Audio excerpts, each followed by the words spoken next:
윤영집이라고 합니다. 먼저 오늘 이렇게 어려운 자리에 기쁘게 참석해 주신 여러분들께 다시 한번 감사드립니다. 바로 2부 행사를 진행하도록 하겠습니다. 2부 행사는 기조 발언 및 주제 발표와 종합 토론으로 진행되겠습니다. 우선 기조 발언을 해주시는 방금 시사저널 대표님께서 해주셨죠? 제가 바로 주제 발표와 종합 토론을 시작하겠습니다. 박소영 교육위원님께서도 말씀해 주셨고 또 권도열 대표님께서도 말씀해 주셨지만 요즘에 더 블로기가 워낙 이슈가 뜨겁잖아요. 그래서 이런 현실에서 학교폭력 실태와 처리에 대한 주제가 정말 뜨겁기 때문에 첫 번째 주제 발표는 송태한 경사님께서 해주시겠습니다. 경찰에 접수되는 학교폭력 실태 및 처리 상황에 관한 것입니다. 주제 발표를 해주실 성태한 경사님께서는 현재 남양주 경찰서 여성 청소년과 강력팀 현장에서 많은 활약을 하시고 계십니다. 경사님께서 발표해 주시겠습니다. 박수로 맞이해주세요.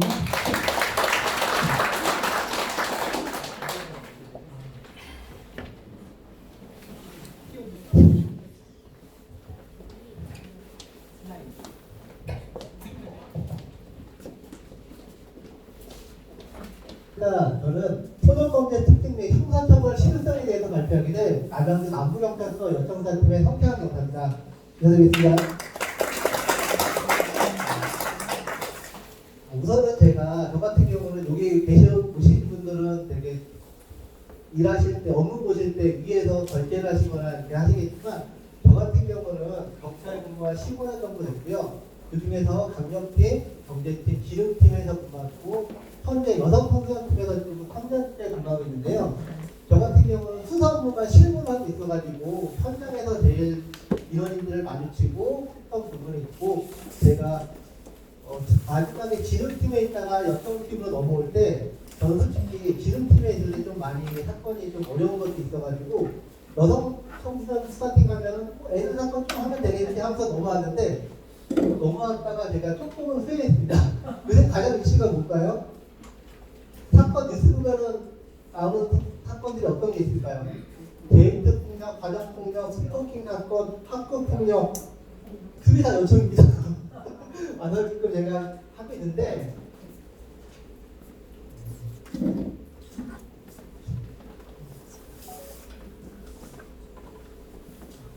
그 중에서 제가 여기 오게 된 거는 저희 여청사팀에서는 학교 폭력에 관한 수사를 저희도 진행하고 있습니다. 제가 다른 부서에 있다가 이쪽 여청과에서 학교 폭력을 진행하다 보니까는 분명히 성인 사건과 학생들 사건에 대해 차이점이 있었습니다. 우선은 성인들은 가해자와 피해자가 좀 분명한 경향이 있었습니다.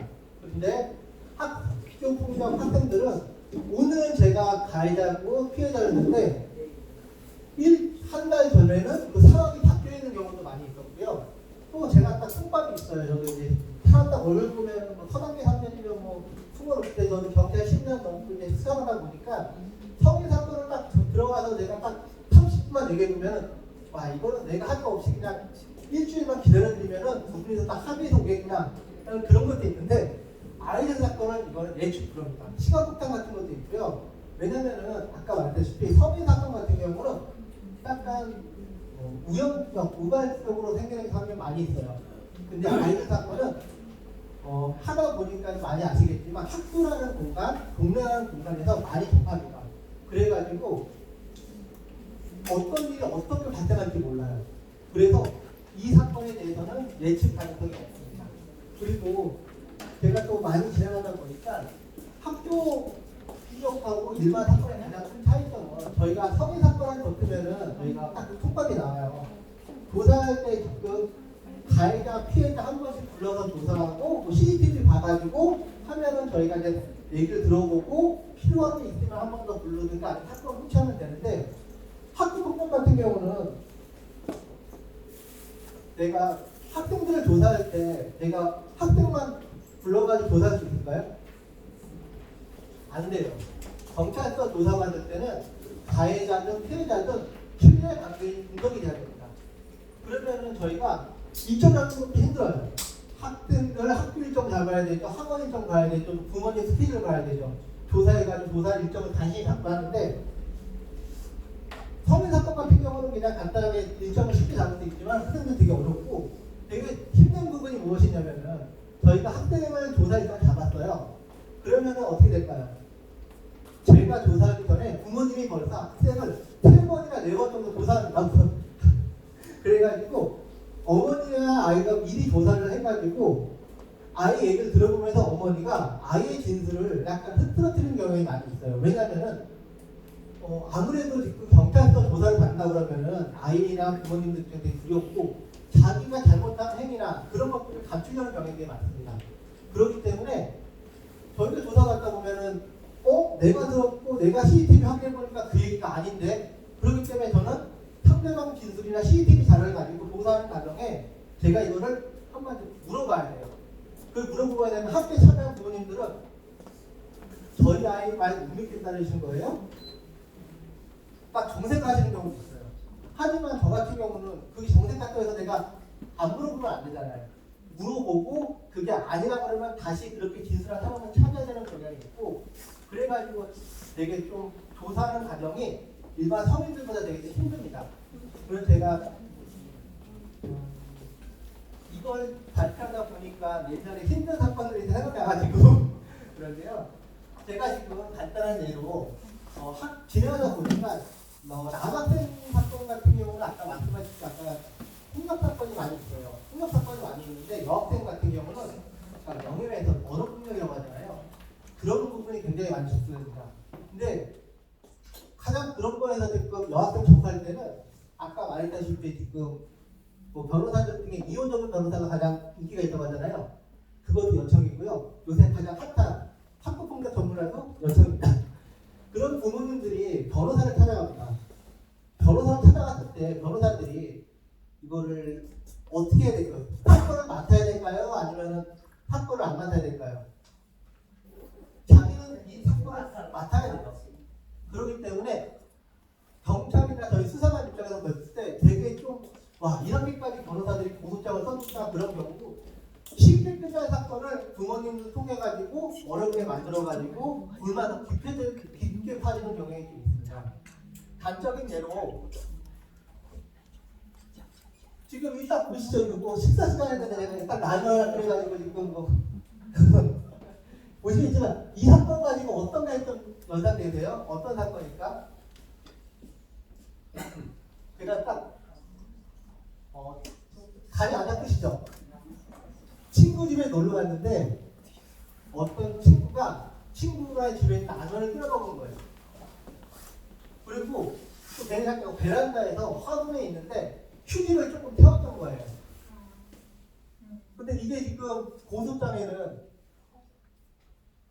라면 먹은 거 절도로 돼 있었고요. 화장실 태운 거는 현조 건조물 당한 채로 해가지고 고소장이 답수됐습니다. 근데 그런 거 보면서 제가 이 변호사님 경우가 그렇게까지 해야 됐을까 좀 많이 속상하더라고요. 그리고 제가 멋있죠? 저는 내가 어떻게 하다 보니까 제가 얼굴은 이렇게 생겼어도 제가 경찰인지는 사람들 보면 모르신다고 하시더라고요. 저 같은 경우는 이렇게 했지만 어쨌든 간에 한국체육대학교 체육학과 나왔고요. 그 다음에 얼굴을 했지만 공수부대 나왔습니다. 특전사 아시죠? 1당대. 제가 사건 중에 그런 사건이 하나 있었습니다. 어떤 거냐면은 한우 관내에 폭력사건 사건이 큰 게 하나 있었어요. 그게 어떤 거였냐면 가해 학생이 10명, 피해자 20명이었어요. 그러면 제가 이 사건을 할 때 몇 명을 컨트롤했을까요? 저 혼자서? 30명을 제가 컨트롤했을까요? 아까 말씀드렸죠. 부모님이 계셨어요. 제일 무서운 부모님. 그래가지고 이 사건을 진행할 때 학생들을 총 가해자 피해자 총 합치면은 30명에다가 부모님까지 하면 40명 정도로 해가지고 저 혼자서 이거를 한 70명 정도로 컨트롤하면서 6개월 동안 제가 해가지고 이 사건은 내용 보면은요 많은 분이 않아서 문제 제기하시다시피 제가 느낀 거는 가해 학생은 10명이었어요. 근데 10명 다 죽일 놈이었을까요? 아니에요. 주도적인 애 한두 명이 있었고 나머지는 옆에 또 동조했던 학생들이에요. 그렇지도 않은데 학교 표면상으로 그 얘기를 나눠보지 않으면은 글로만 봤을 때 완전히 나쁜 사람이에요. 폭력 70건, 돈 뺏은 거 공갈 30건, 심부름 시킨 거 50건. 그런 식으로 해가지고 사건의 내용이나 그 아이를 접해보지 못했을 경우는 옆에 있는 사람들을 봤을 때 전부 다 나쁜 사람이지만 그 폭력 정도나 행위, 심부름 행위 그런 것들을 보면은 경찰서 가지고 안 했을까라는 행위도 있어. 저 스스로 제가 조사를 하지만 저는 접수가 됐기 때문에 저는 그걸 풀어나가야 돼요. 그렇기 때문에 이 사건 했을 때 제가 아까 말씀드렸다시피 70명을 사건 200건을 정리했습니다. 6개월 동안 했는데 했으면은 박수 한번 쳐주셔야 되는 거 아니에요? 제가 공수부대 나왔다고 했잖아요. 일당 대기라고 했잖아요. 와, 공수부대에서 훈련 받는 것보다 애들 하는 거 힘듭니다. 그리고 또 내가 강력팀에 있을 때 제가 뭐 얼굴은 뭐 요새 경찰관들은 힘많은 게 아니더라고요. 샤프 날카로울 때요. 저 같은 경우 강력팀에 있을 때 똑같은 사건을 80명 정도를 해가지고 수상 결과보고라고 해요. 요새 재판하실 때 보면 더블론이나 그런 소년 심판 그런 데 보시면 아시죠? 서류만 이렇게 깔려 있는 거. 그 서류를 누가 만들까요? 맞아요. 검사나 판사는 10장에서 20장 만드는데 저희는 막 3,000장 막 이렇게 만든 거 다 경찰에서 만드는 거예요. 그거를 해가지고 제가 했던 강력팀에서 이거를 그 여행 캐리어 아시죠? 그런 걸로 해가지고 생일 캐리어 사건 하나가 들어있는데 제가 그 사건보다 아이들 사건 하는 게 더 힘들었어요. 방금 말했던 근데 또 속상한 거는 또 제가 좀 다행히 여기 저희 경찰 관계자분이 없어서 제가 하소연을 하는데 저 정말 힘들었거든요. 근데 옆에 있는 거 저도 강력팀을 했고 지름팀을 했고 수사 능력만 따진다 그러면 나가는 경찰서에 갔을 때 뭐 저 위에 몇 명 빼고는 저희가 오로지 바닥에서 수사했던 사람은 제가 제일 오래된 사람 중에 한 명이거든요. 또 다른 수사 안 하고. 근데 걔네들은 몰라요. 강력팀에 있는 애들이 또 강력팀, 뭐 지름팀이 뭐 애들 사건 했을 때는 뭐 그러냐? 또 서장님도 그래요. 애들 사건 뭐 이벤트 했어 그래. 근데 안 해본 사람들은 몰라요. 저 너무 힘들었는데. 아무튼 그렇게 넘어가가지고 제가 했는데 제가 이 사건을 접해보니까 아까 많은 분들이 말씀하셨다시피 경찰에서 해야 될 게 있고 안 해야 될 게 분명히 있습니다. 근데 제가 경찰의 역할이 무엇일까요? 저는 바닥에만 있다 보니까 제가 이거를 하소연을 할 데가 없어요. 힘든 거예요. 왜냐면 위에 사장님한테 말하겠어요? 누구한테 말하겠어요? 저희 경찰이 하는 것들은 과장님도 몰라요. 밑에서 실무를 뛰는 사람만 알고 있습니다. 사건을 봤을 때 이거를 어떻게 해야 될까요? 객관적인 사실을 확인해야 돼요. 객관적인 사실은 진술도 되고 진술에 부합하는 통화 내용이나 CCTV 증거 자료 그런 것들을 빨리 캐치하는 게 중요합니다. 그리고 가해자와 피해자를 조사하고 가해자를 저희는 처벌하는 기관이에요. 피해자 학생을 도와주는 기관은 아닙니다. 근데 많은 분들은 이걸 수사를 진행하다 보면은 처음에 막상 신고가 돼가지고 피해자 가해자를 만나게 되면은 저희 경찰 때문에 거의 더 깊어지는 게 아닌가라는 그런 되게 부담감도 돼요. 피해자분들은 피해자이기 때문에 수상하고 가해자분들은 이게 경찰까지 갈 일이냐고 우리 아이들이 경찰서까지 조사받아야 되느냐고 저한테 화를 내는 거예요. 그럼 제가 어머님 잡고 어머니 그게 아니고요. 우선은 제가 내용을 확인하는 겁니다. 양쪽 다 부모님을 컨트롤해야 됩니다.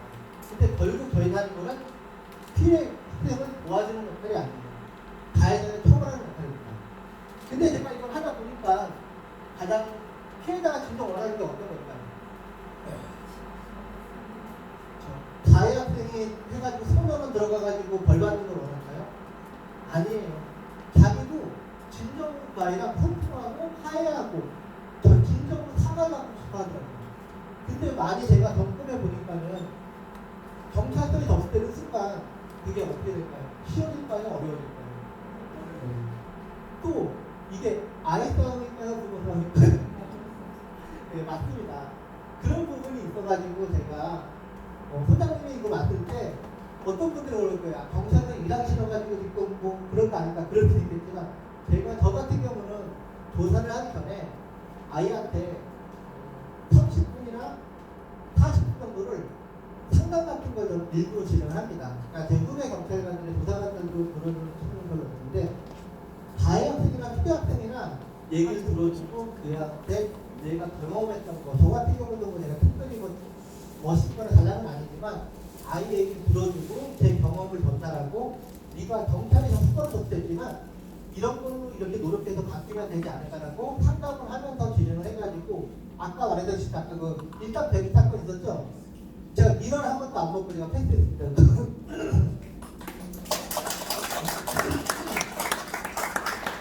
또 저희가 경험하다 보면은 정말 나쁜 애들이 있어요. 아까 10명 중에 제가 2명은 정말 나쁜 놈이라고 했잖아요. 그런 애들이 학생이 돼가는 거예요. 단순히 때리고 돈 뺏고 했는데 피해가 크지 않아요. 어쨌든 간에 저희가 조사를 하게 되면 어떻게 될까요? 경찰이 사건을 마무리할까요? 아니에요. 여기 계신 분들은 다 아시겠지만 검찰로 보내고 검찰에서만 18세 미만의 학생들이면 거의 99% 이상이 아니 98%도 낮출게요. 소년부로 다 사건을 이송합니다. 그럼 소년부에서 학생들 처벌의 목적일까요? 이거는 소장님이 가장 잘 아실 겁니다. 선도의 목적으로 보호처분이 내려집니다. 그러면은 정말 그 못된 애들이 보호처분을 받으면은 와 우리 판사님이 보호처분 해줬다는 걸 반성해야지. 그렇게 하는 친구도 있겠지만 정말 못된 친구들은 나 나는 이거 합쳐도 괜찮네? 야 경찰에서 별거 아니다?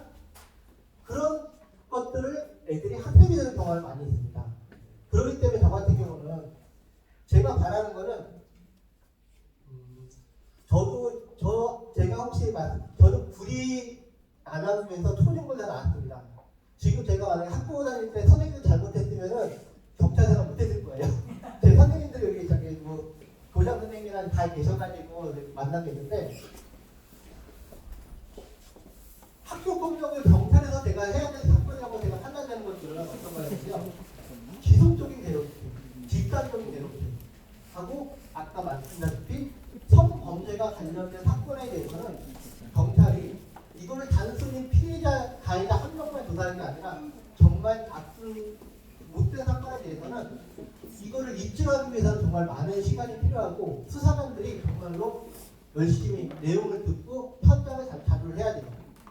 그런 중요하고 못된 정말 실효해야 되는 그런 사건에 대해서 집중할 수 있게 하고 또 나머지 경미한 폭행, 순간적으로 나왔던 친구와 다투고 또 기분 나빠서 했던 욕설이나 그런 명예훼손 협박 그런 부분에 대해서는 아이들이 형사처벌을 또 경찰의 그 형사처벌을 잣대를 대기보다는 제가 봤을 때는 학교나 아니면 학부의 연구소에서 그 학생들을 많이 상담도 하고 그걸 통해서 더 많이 풀어갔으면 하는 게 제가 준비한 발표고 제 생각입니다. 이상 감사합니다.